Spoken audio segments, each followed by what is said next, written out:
Hello, my friends, hello, and welcome once again to stately Vaughan Manor. And it's the Robert E. Howard Show. It's the Robert E. Howard Show once again. And today, I'm going to be making the case for something. I'm going to be making the case that Robert E. Howard belongs in the Library of America. So this is a Library of America volume. No, it's not a Robert E. Howard volume. It ought to be, but it's not. This is F. Scott Fitzgerald.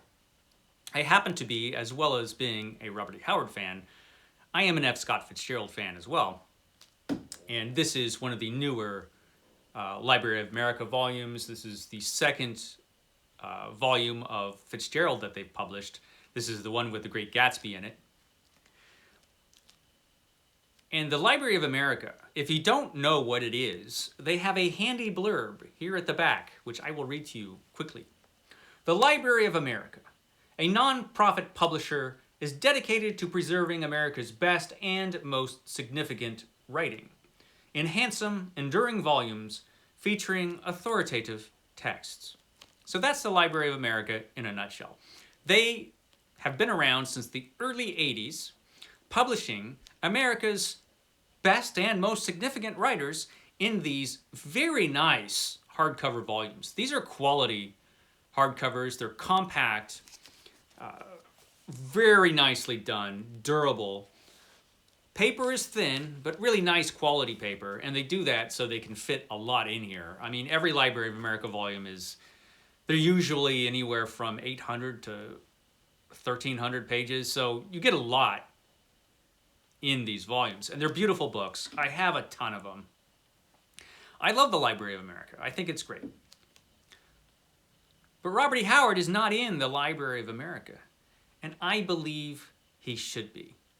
So when the Library of America started out, they started out with the usual suspects: Melville, Poe, Hawthorne, and they published all of those great writers in these wonderful volumes.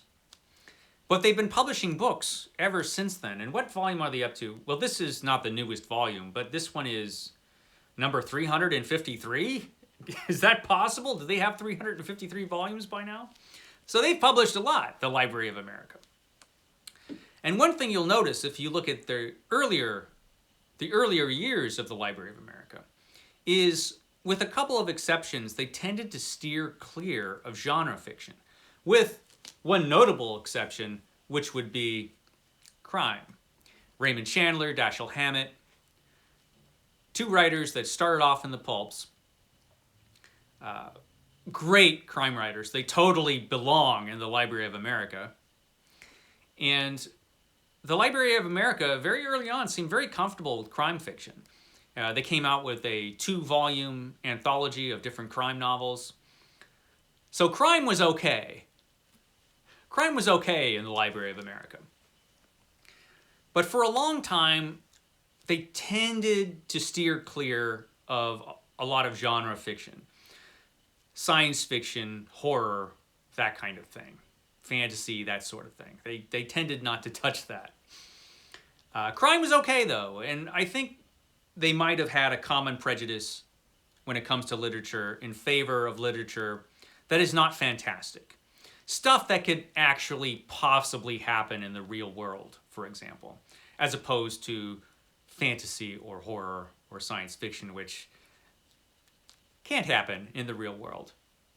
Now, there were exceptions. Poe, of course, Hawthorne, of course, but you can't not publish Hawthorne or Poe if you're doing a project like this. They're two of the most important American writers.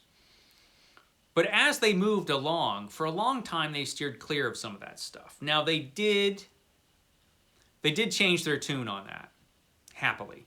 And so now you will find, like Philip K. Dick, for example, is in the Library of America. And there are other science fiction writers in the Library of America.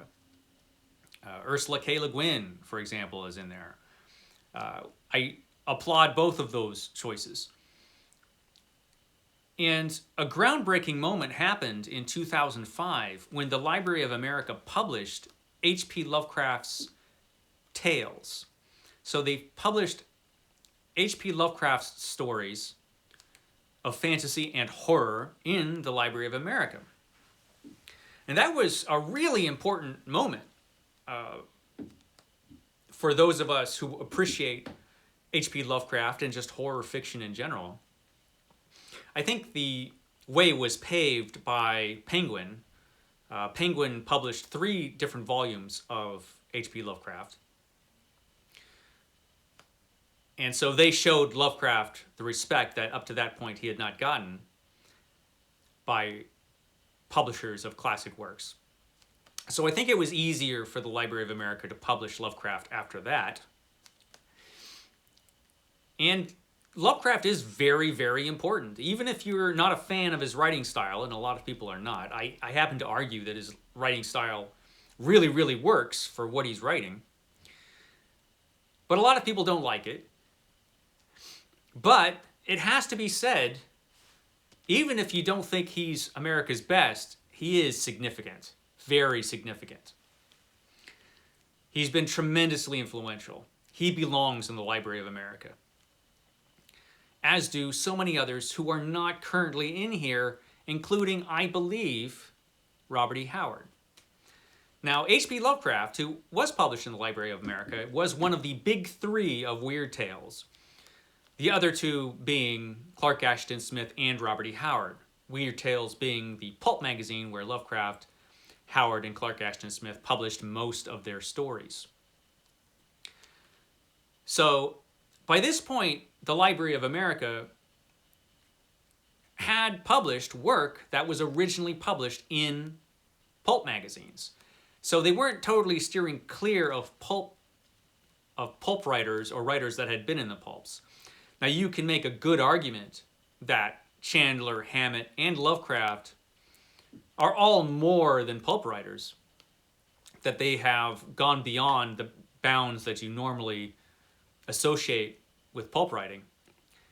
I think the same could be said for Robert E. Howard. Now, Robert E. Howard is very much a pulp writer, but he was an amazing one. And as far as pulp writers go, I think he was the best pulp writer. And his writing, even if you don't think it's the best, and I argue that it's really, really good, he certainly is significant. As for how good a writer he was, I think he was an excellent writer. I think he was certainly better than some of the writers that have been published in the Library of America. James Fenimore Cooper, for example, who I enjoy. I like James Fenimore Cooper, but you can't tell me his work is better written than Robert E. Howard's, because it's not. Again, I enjoy Cooper's work, and I think his books do deserve a place in the Library of America for more than one reason. But Howard deserves to be in here too, because he is that significant. He has been tremendously influential. Robert E. Howard, who created Conan, Kull, Solomon Kane, and virtually invented the genre of sword and sorcery. Now, this could be part of the problem. I don't know that if there is a genre that is looked down upon as much as sword and sorcery. I mean, maybe shifter romances, but sword and sorcery, it's pretty down there in many people's estimation as far as how important it is. Even readers of fantasy very often will read high fantasy and look down their noses at old school sword and sorcery, no matter how important it was to their genre. And fantasy as a genre has become very important. You can't say it hasn't. It's a very important genre now, with a lot of different writers writing great fiction in that genre. It's become very diverse. It's huge, frankly, right now. And Robert E. Howard is a foundational figure in that genre.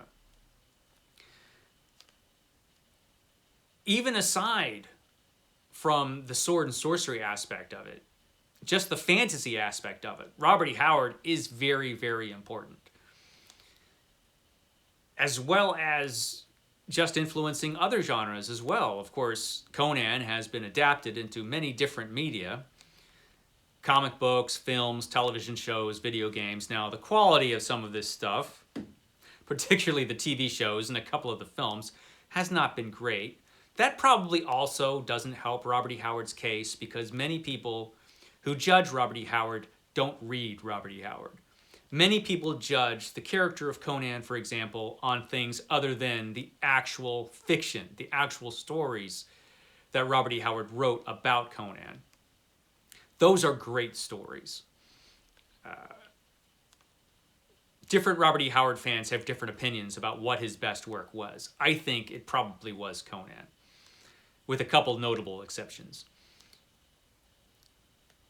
There should be a Library of America volume or two. I think you could get at least 2 volumes for Robert E. Howard, and I think they ought to. First of all, they would sell. Library of America, listen to me. If you publish Robert E. Howard, people will buy those volumes. Money is not bad. It's not a bad thing. And he legitimately deserves to be in the Library of America. He deserves to be. You might have a different opinion, but I think he was every bit as important as H.P. Lovecraft. You can argue that Lovecraft was the better writer, but I think Robert E. Howard was just as important, really, in American literature. Someday, I hope that his importance and the quality of his writing will be recognized. I don't think it has. There are not enough publications of Robert E. Howard. Del Rey did probably the gold standard of Howard publications, but he deserves more than he's getting. Just a great American writer. And it's about time that he is published in the Library of America. Okay, guys, that's all I have to say for today. I will catch you next time.